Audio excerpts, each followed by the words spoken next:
Magandang gabi sa ating lahat mga kapapsi. Ako po'y kakain na ng hapunan mga kapapsi.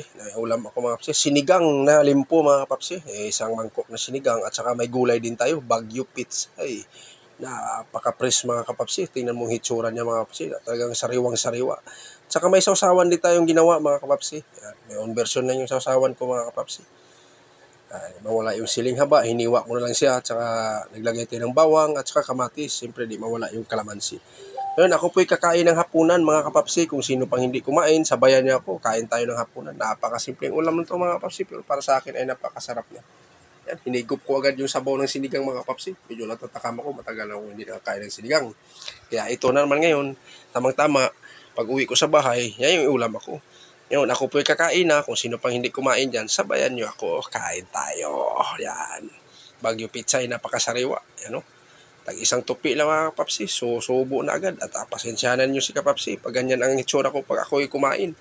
Tsaka siyempre, yung lagi kong sinasabi, pag ako na isa talaga kakain, magkakamay ako mga kapapsi. Kasi masarap kumain ng nakakamay. Siyempre bago tayo magkamay, maghugas tayo ng maayos. Kasi kamay natin ay sinusubo sa ating buwanga yan. Kung di naman kailangan pang sasabihin nga maghugas, natural maghugas talaga tayo. Jarot lang. Yun nga yung mga kapapsi, pagpatuloy natin, ako po'y kakain ng hapunan. Napakasimpleng ulam lang ito mga kapapsi, pero para sa akin ay napakasarap na. Yan. At saka si kapapsi, medyo naghahabol na. Ay, alanganin na yung dating natin, alanganin na rin yung kain natin. Yan, oh. Yung Baguio Pizza natin, isang tupi na lang. Nadaanan ko dun sa monumento mga kapapsi. Ako po'y taga Manila mga kapapsi, dito po ako nakatira. Napakadaming bumili. Tingin ko sariwa yung Baguio Pizza. Bumili din ako ng isang piraso.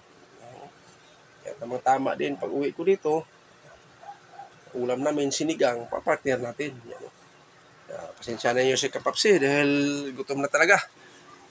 Medyo malanganin tayo sa biyahe, matraffic.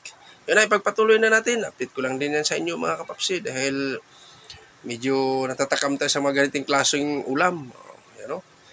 Tao na paggulay mga kapapsi, namimiss ko kumain ng gulay. Lalo na ito, napakasariwang gulay mga kapapsi. Sariwa talaga yan, hindi ko yan niluto. Talagang natural talaga siya, sariwa. Hinugasan ko lang ng hinugasan hanggat maluminis.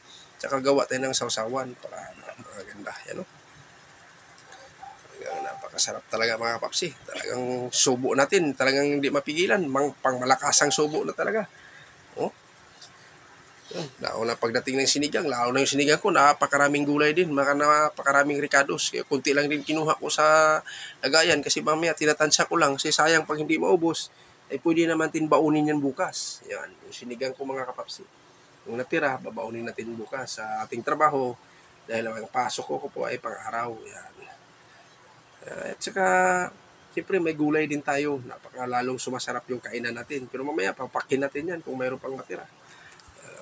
No? Si kapapsi, akala mo hinahabol eh. Siya lang nga ng isa kumain, nagmamadali pa. Mas maganda kasi yung kumain mga kapapsi. Sa akin lang maganda kumain yung mabilis tayo magsubo. Madali lang tayo mabusog. You know? Nilukot ko na agad. Tinupi na agad yung Baguio Pizza dahil napakalasa mga kapapsi. Yan. Daming ricados yan mga kapapsi. Lagay po tayo ng bawang. Yung bawang pinakamabisa dyan mga kapapsi. Yun lang po mga kapapsi. At ako po ay nagpapasalamat sa inyo sa walang sawang suportan nyo mga kapapsi. Simot, pati plato, walang nalagay. At yung hindi ko nasuportahan, pasensya na po. Hindi ko naman kayo nakakalimutan. Hanggang dito na lang ako. See you next vlog.